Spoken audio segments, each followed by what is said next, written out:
जनवरी का महीना था। 3 दोस्त विवेक, दीपक और आकाश टूर पर निकले थे। सबसे पहले वो पहुंचे आगरा फोर्ट। रात काफी हो चुकी थी। कड़ीडी डाके की ठंड पीआर आच रही थी। आगरा फोर्ट में पीछे की ओर कोई आता जाता नहीं था।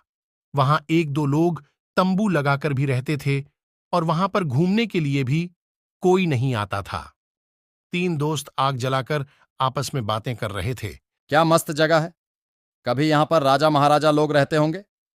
सैकड़ों सैनिक यहां पर खड्डे रहते होंगे जहां पर हम लोग बैठे हैं। हो सकता है यहीं पर कितने लोग मारे गए हों, पर आज देखो इतना बद्दा किला खाली पड़ा है। अब यहां सिर्फ घूमने के लिए लोग आते हैं। अच्छा हुआ हम लोगों ने कोई होटल नहीं लिया, और हम लोग अब आगे कहीं पर भी जाएंगे तो कभी होटल नहीं लेंगे, ऐसे ही रात बिताएंगे। कितना अच्छा माहौल लग रहा है, और इस तरह के डरावने एक्सपीरियंसेस करने में बहुत मजा आता है। बहुत डरावनी हो और उसमें 4 चांद लगाने के लिए हम में से हर बार कोई न कोई एक हॉरर कहानी सुनाएगा, लेकिन वो कहानी बनावटी नहीं होनी चाहिए। सच में उसके साथ वो घटना घटी होनी चाहिए, क्योंकि हर किसी के साथ कभी न कभी डरावनी घटना होती ही है ना? तो ठीक है, विवेक, प्लान तूने बनाया है तो सबसे पहली कहानी तू ही सुनाएगा। इसके बाद हम सलाह कर लेंगे कि फिर कहानी कौन सुनाएगा। ठीक है विवेक? ठीक है, तो दिल थाम कर तुम लोग बैठ जाओ और सुनो दीपक, ये कहानी तुझे जरूर पता होगी, क्योंकि तेरे साथ जो हादसा हुआ था मैं वही कहानी सुनाने वाला हूं। अच्छा, वो कहानी सुनाने जा रहा है तू? यार, उस बारे में मैं सोच लेता हूं ना तो मेरे रोंगटे खड़ी डीढ़े हो जाते हैं। ठीक है, सुना, मजा आएगा। तो कहानी यहां से शुरू होती है कि रात के करीब 1 बजे हाईवे पर मैं अपनी स्कूटी पर कहीं जा रहा था। हाईवे पर दूर दूर तक कोई भी दिखाई नहीं दे रहा था। चारों तरफ बस सन्नाटा था।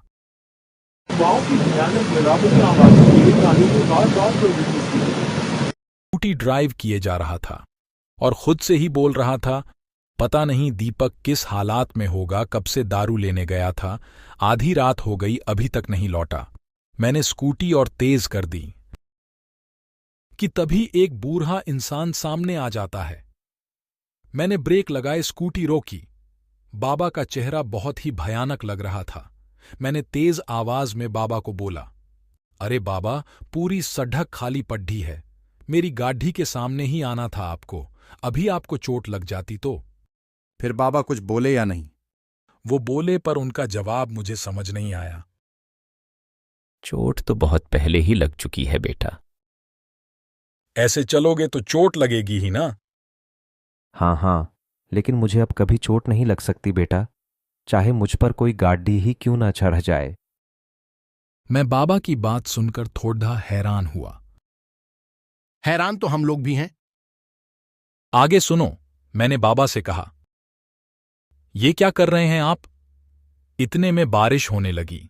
आसमान में बिजली कड्डी छकने लगी। मैंने सोचा, ये अचानक बारिश कैसे होने लगी?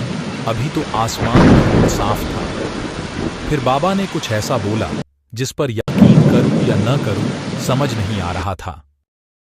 आसमान तो अभी भी बिल्कुल साफ है बेटा, वो ऊपर देखो। मैंने अपना चेहरा ऊपर उठाकर देखा तो आसमान बिल्कुल साफ था। चांद तारे साफ साफ दिखाई दे रहे थे। ये सब देखकर मैं हैरान रह गया था। तभी मैंने बाबा से कहा, बाबा, ये सब कैसे हो रहा है? मुझे कुछ समझ नहीं आ रहा है। चलो, वो सामने मेरी कुटिया है, मैं तुम्हें सब बताता हूं। नहीं बाबा, मेरा दोस्त इसी रास्ते से दिन में कहीं गया था, अभी तक वापस नहीं लौटा है, मुझे उसे ढूंढना है। मुझे पता है तुम्हारा दोस्त कहाँ है, आओ मेरे साथ। बाबा की ये बात सुनकर मैं फिर से हैरान हो गया। मुझे कुछ समझ नहीं आ रहा था कि ये बाबा जी तो अनजान हैं, उन्हें दीपक के बारे में कैसे पता। खैर, मैं बाबा के पीछे पीछे उनकी कुटिया तक पहुंच गया। आओ बैठो। बाबा अंदर से लालटेन लेकर आए और उसे जलाया। मैं कुटिया के बाहर ही बैठ गया।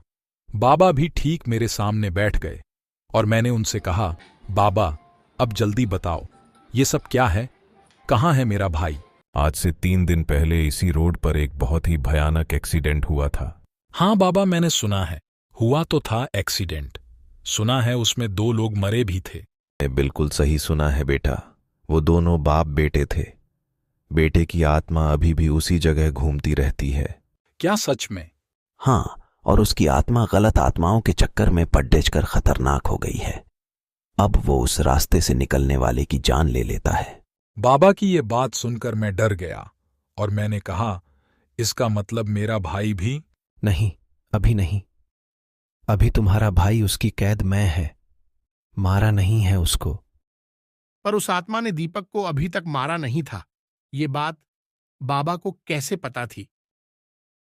यही सवाल मैंने बाबा से पूछा। सब आपको कैसे पता है? मुझे समझ नहीं आ रहा बाबा। सब समझ आ जाएगा। थोड़ा सब्र रखो बेटा और पूरी बात सुनो। ये जो बारिश हो रही है ये कोई आम बारिश नहीं है, उसी आत्मा ने कराई है। क्या? बाबा, मेरा दोस्त दीपक बहुत डरपोक है। वो तो डर कर ही मर जाएगा। प्लीज कुछ कीजिए। जब आप इतना कुछ जानते हैं तो मेरे भाई को बचा भी सकते हो ना? हाँ, बचा सकता हूं, लेकिन उसके लिए तुम्हें उसी जगह जाना होगा जहां एक्सीडेंट हुआ था। आप नहीं चलोगे मेरे साथ बाबा? मेरा यहां रहना जरूरी है। बेटा तुम जाओ, तुम्हारा दोस्त बच जाएगा। अगर जरूरत पड़ी तो मैं तुरंत आ जाऊंगा। ठीक है बाबा, चलता हूं मैं। मेरे भाई को बचा लेना। फिक्र मत करो बेटा। मैं वहां से उठा, अपनी स्कूटी स्टार्ट की ओर चला गया। जैसे वहां पर मैं पहुंचा, अचानक बारिश तेज हो गई, हवाएं तेज हो गईं। भयानक आत्माएं दीपक को घेरे उसे डरा रही थीं। वो नजारा बेहद खौफनाक था। दीपक धीरे धीरे दबी आवाज में रो रहा था। मैंने अपने डर को कंट्रोल किया, तुरंत अपनी स्कूटी से उतरा और आगे बढ़ गया। मैंने दीपक को आवाज लगाई, दीपक, दीपक तू? विवेक बचा, मुझे ये आत्माएं मुझे मार डालेंगी। आत्मा हंसकर कहने लगी, आजा, तू भी आजा, तुझे भी निपटा देता हूं। और भयानक तरीके से हंसने लगी। तभी अचानक बारिश रुक गई। आसमान में बिजली चमकी, जिससे कि तेज रोशनी पैदा हुई। और तभी मैंने देखा कि वहां पर बाबा आ गए थे। आत्मा ने बाबा से कहा, तुम यहां से चले जाओ पापा, ये दोनों मेरे शिकार हैं। इन दोनों को तुम कुछ नहीं करोगे, ये मैं नहीं होने दूंगा। तभी कुछ ऐसा हुआ जिस पर मुझे यकीन ही नहीं हुआ। ऐसा क्या हुआ विवेक? बाबा की आंखों से एक चिंगारी निकली, जिससे वो आत्मा जलकर खत्म हो गई। वो आत्मा बाबा से जोर जोर से चीख कर कह रही, पापा, ये तुमने क्या किया? मैं ये सोच रहा कि बाबा को ये आत्मा पापा क्यों बोल रही है। मैं इस बात से बहुत हैरान हुआ। मैं बहुत हैरानी से बाबा को देख रहा था। हैरान मत हो बेटा, 2 दिन पहले जो एक्सीडेंट हुआ था, मैं और मेरा बेटा ही मरे थे उस एक्सीडेंट में। इतना बोलकर बाबा धुआं बनकर आसमान में उड्डी डीएच गए। तभी दीपक भागकर मेरे पास आ गया। अच्छा हुआ जो तू आ गया विवेक। तुझे कुछ नहीं होगा। फिर मैं दीपक को स्कूटी पर बैठाकर वहां से चला आया। वाह यार दीपक! वैसे विवेक, जब तू स्कूटी से बाबा से टकराया था ना, और उन्होंने कहा था कि अब मुझे चोट नहीं लग सकती, चाहे कोई गाड़ी ही मुझ पर क्यों ना चढ़ जाए, तभी मुझे हल्का हल्का शक हो गया था बाबा के ऊपर। तभी अचानक किसी के कदमों की आवाज आने लगती है। तीनों दोस्त बिल्कुल चुप हो जाते हैं। बाबा, बाबा, आप यहां? नितिन, ये उन्हीं बाबा की आत्मा है। अबे भागो यहां से! नितिन डर कर वहां से भाग गए। भागते भागते यूं फोर्ट से बाहर आ गया और एक पेड़ के नीचे बैठ गया। नितिन खुद से ही कहता है, भाई क्या सच में भूत था या कोई और? मैंने तो ठीक से देखा भी नहीं, एकदम वहां से भाग आया। मुझे अभी बहुत डर लग रहा है। मैं उस फोर्ट के अंदर फिर से नहीं जाने वाला। भाई क्या हुआ, फट गई ना? अरे भाई, तुम्हारा चेहरा तो देखो, सारा रंग उतर गया है। शायद कुछ देर और रुकते तो तुम्हारी पतलून भी गीली हो जाती। विवेक और दीपक दोनों हंसते हुए एक दूसरे को ताली देते हैं। मतलब तुम लोग मजाक कर रहे थे?